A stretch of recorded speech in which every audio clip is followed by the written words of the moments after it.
दोस्तों स्वागत है आपका अपने YouTube चैनल शुभम अड्डा एकेडमी में। दोस्तों आज हम फिर बायोलॉजी के एक बहुत ही बेहतरीन क्लास लेके आ गए हैं जिसमें हम आपको पढ़ाएंगे पाचन तंत्र। ये खासकर एमपी पुलिस कांस्टेबल वालों के लिए है। ये एक शॉर्ट कोर्स है। शॉर्ट कोर्स का मतलब है बहुत ही कम समय में कोर्स को ख़त्म करना। तो चलिए देखते हैं, ये हमारी 6वीं क्लास है। आज का टॉपिक है पाचन तंत्र। भोजन के पाचन की संपूर्ण प्रक्रिया 5 अवस्थाओं में होती है। कितनी अवस्थाओं में? 5 अवस्थाओं में होती है। सबसे पहले अंतःग्रहण। अंतःग्रहण का मतलब होता है जैसे ही भोजन को हम अपने मुंह में रखते हैं, मुख में रखते हैं, जिह्वा पे रखते हैं, तो वैसे ही अंतःग्रहण की प्रक्रिया शुरू हो जाती है। फिर यह भोजन क्या होता है, हमारे क्या होता है, पेट में जाता है। फिर ये हमारा ये ग्रास नली होता है। ग्रास नली जो बनी होती है इस तरीके से, इस ग्रास नली में होता हुआ ये अमाशय में जाता है, पेट में जाता है, जहाँ पे क्या होता है, पाचन होता है।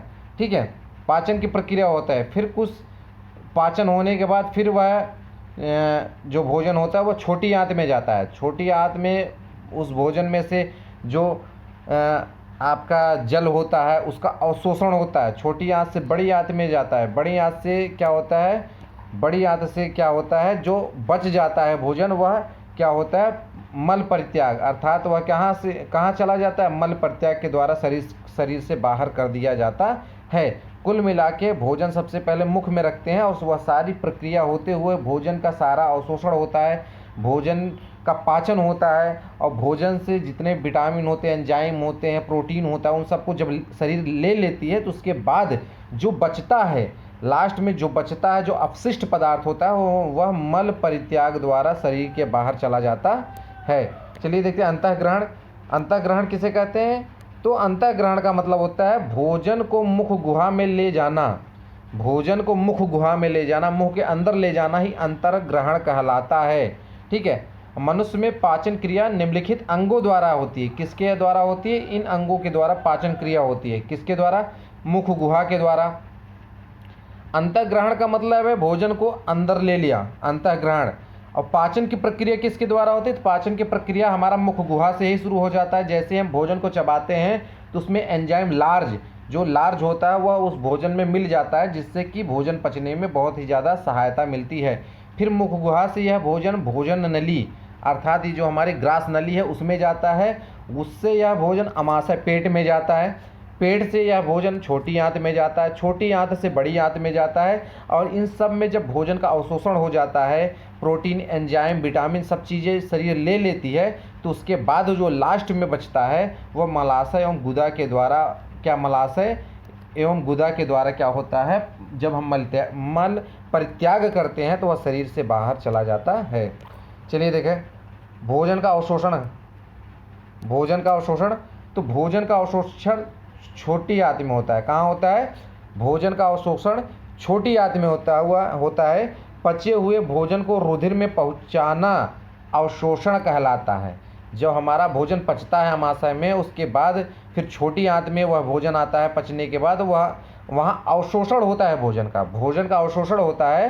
तो अवशोषण होने के बाद क्या होता है, पचे हुए भोजन को रुधिर में पहुँचाना ही क्या कहलाता है, अवशोषण कहलाता है।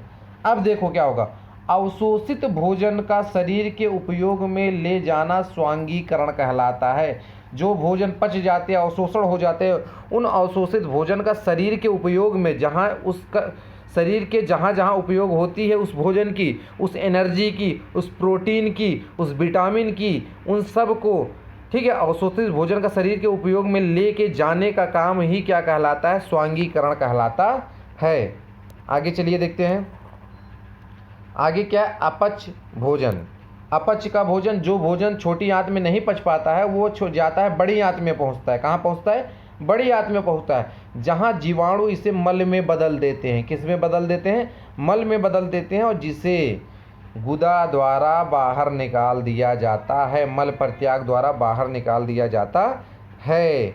ये होती है शरीर में पाचन तंत्र या पाचन की क्रियाएं, इसी तरीके से शरीर में होती हैं। ठीक है, आगे चलिए देखते हैं शरीर के एंजाइम। शरीर में कुछ एंजाइम पाए जाते हैं, चलिए उसके बारे में देख लेते हैं। सबसे पहला पाया जाता है, देखिए टाइलिन। टाइलिन कहाँ पाया जाता है? यह लार में पाया जाता है। टाइलिन कहाँ पाया जाता है? यह लार में पाया जाता है। यह भोजन की मंड को मल्टोज में बदल देता है। कहने का मतलब जब भोजन करते हैं, भोजन को चबाते हैं, तो यह भोजन की मंड को मल्टोज में बदल देता है। ठीक है, अगला देखते हैं पेप्सिन। पेप्सिन क्या होता है, पेप्सिन के बारे में देखते हैं।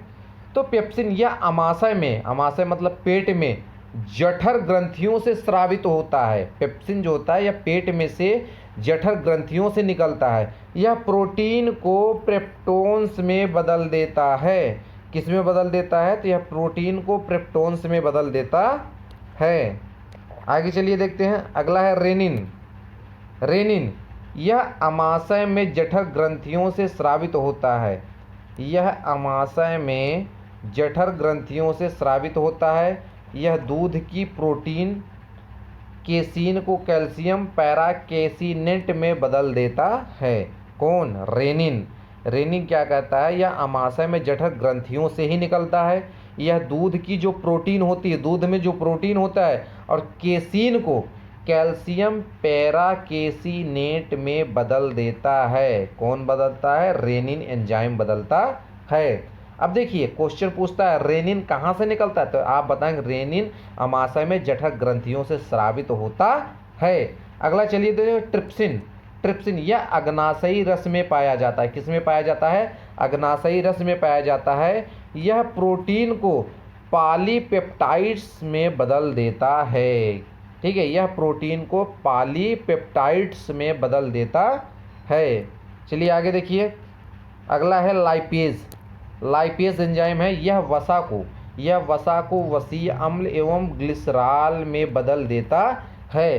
कहने का मतलब हमारे शरीर में बहुत सारे एंजाइम पाए जाते हैं जो भोजन को पचाने में बहुत ही सहायक होते हैं। वसा को वसीय अम्ल में बदलना, ठीक है, उसके बाद आप देखते हैं कहते हैं प्रोटीन में बदलना। इन सब को बदलने के लिए अलग अलग प्रकार के एंजाइम हमारे शरीर के अंदर पाए जाते हैं।